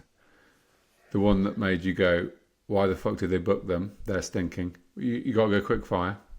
Oh, man, that's one I probably should have had a bit more thought on. Because fine. Okay, well, we'll move on then. I'll just say Cradle of Filth. And then J.O. Mate, you were the biggest, mate. You were the fucking mark for Good Liver. You're like, they'll get bangers. No. I'm going to go with Shellac. Fuck. Glassjaw in the same year. Wow. And I still came. Wow. Okay, Jay Overend says, what's your favourite takeaway and favourite meal from that takeaway? Okay, mine is a pepperoni pizza from the Red Church on Church Road in Bristol. Man, the excitement never stops you, does it? Well, what are you going to go for? I mean, an egg mayonnaise sandwich and a pepperoni pizza. I mean, like, fucking hell, man. Mate, I think ultimately the best takeaway food is pizza. I mean, we do it a little bit more hipster in the southwest than you get it right up there. But pepperoni. I tell you what, when that ever arrives in Scotland, I can't wait to try it. Mate, you don't do quick fire, do you? What's your answer? I mean, my wife and I are pretty handy in the fucking kitchen, so... Fuck off, come on. But at the end of the day, it's true. So if we want to cook a lot of that stuff, we can cook it and enjoy it. Sometimes takeaways they're just a bit heavy in the stomach.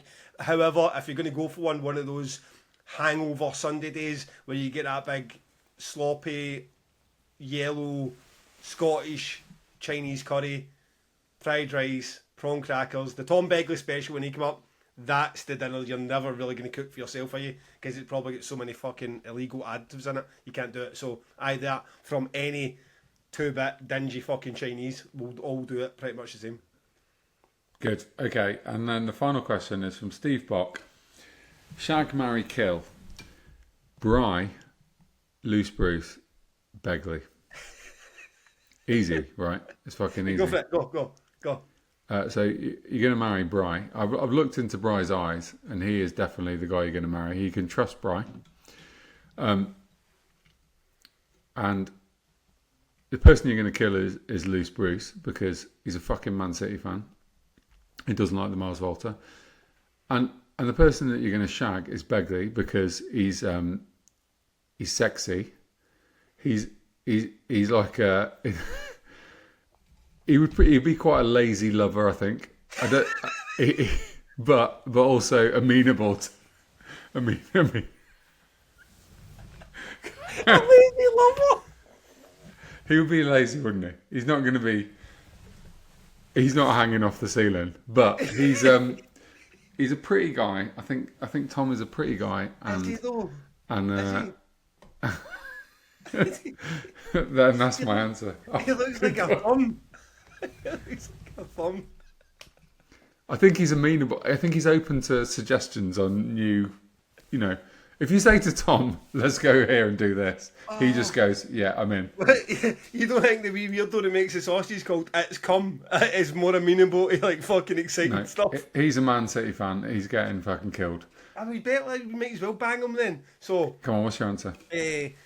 I'm not going to lean into this with any sort of sexy and looking forward to it. No, I mean, it's like, this is not great.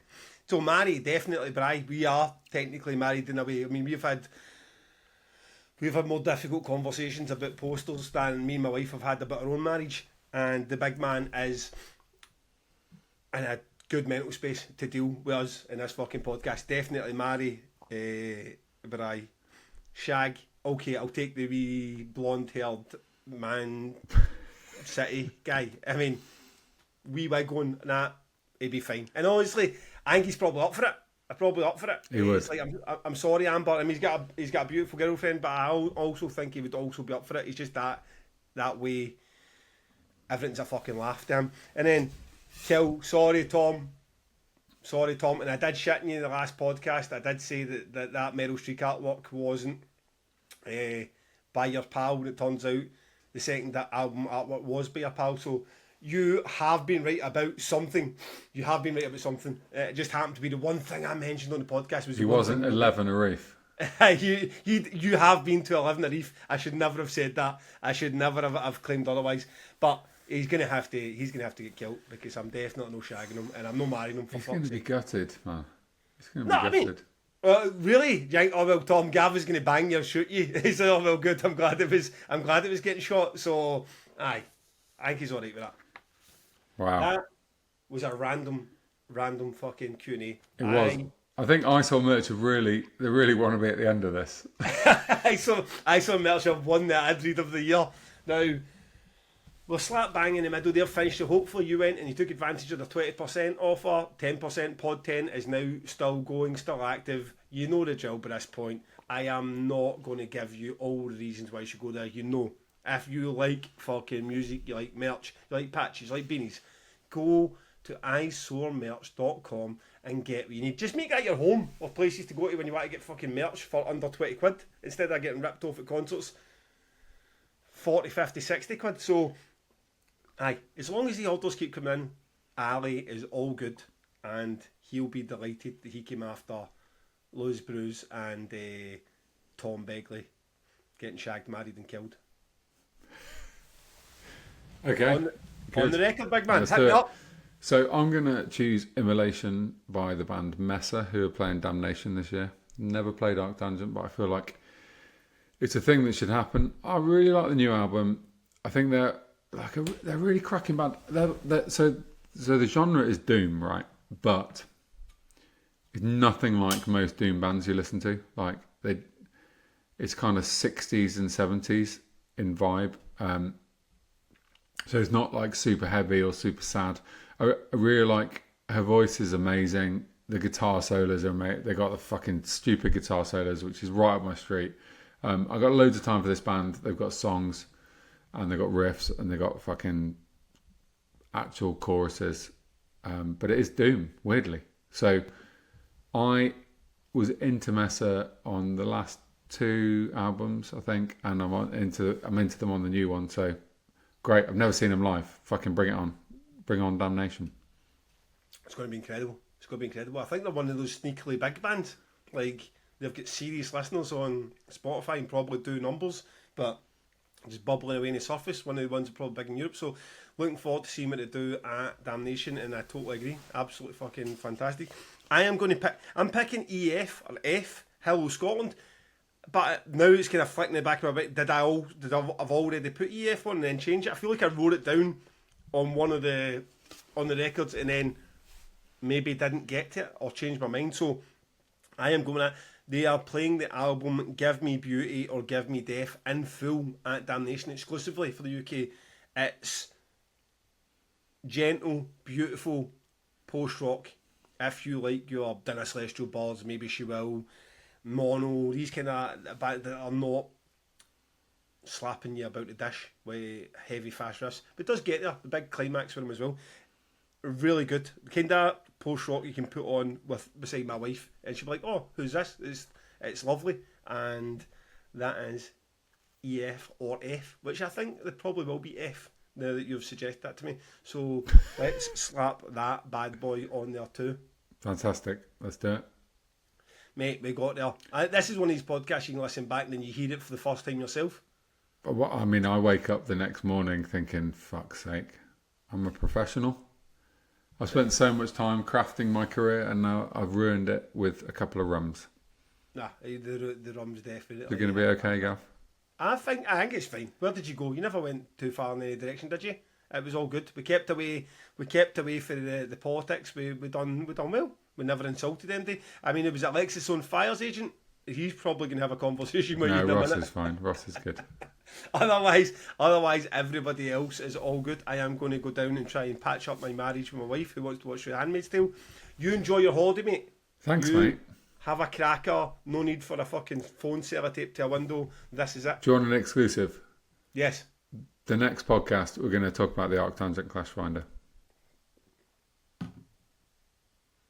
Is that an exclusive for me? And for everyone else. Not for you, but for all the people. We're going to talk about it, but that'll be a part of it. Because, I mean, you get the people at Damnation and fucking Trees going, I don't give a shit about your Clash Finder. Well, for those people, we're going to talk about the week of Kneecap news. Those people get Kneecap. Right, guys, thank you for listening. And this did cheer me up. If nothing else, if this is the worst pod you've ever heard, I apologise. It did cheer me up. It got me out the rut. I hope that the audio's all been great. Jamesy boy, pleasure. Enjoy your week. And Thanks, I will mate. see you in almost 2 weeks' time. Yeah, I'll be here.